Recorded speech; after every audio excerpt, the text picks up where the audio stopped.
កែវបងអើយអូននៅទី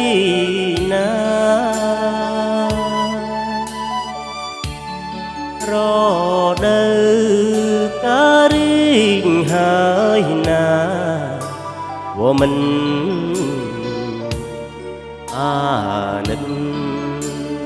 បង្ហាញរូបកាយស្រីឲ្យប្តីយល់ផ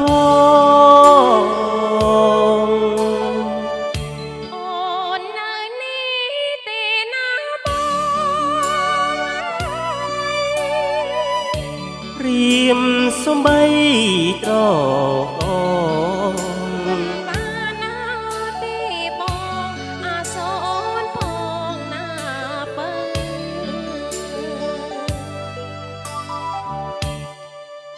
បើមិនអាណិតដល់រូបបងសុំតែស្នេហ៍ស្នងអាសូរកូន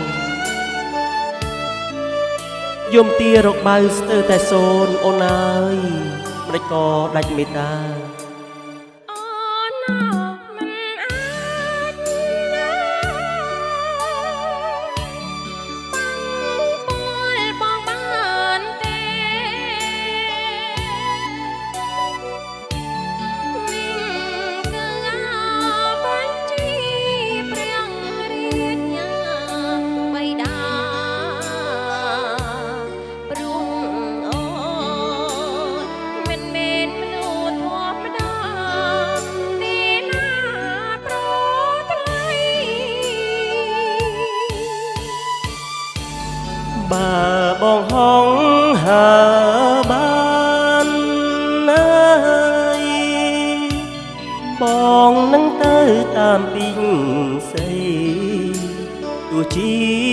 វិតខ្សែក៏មិនសោកស្ដាយរៀមខ្សែបាន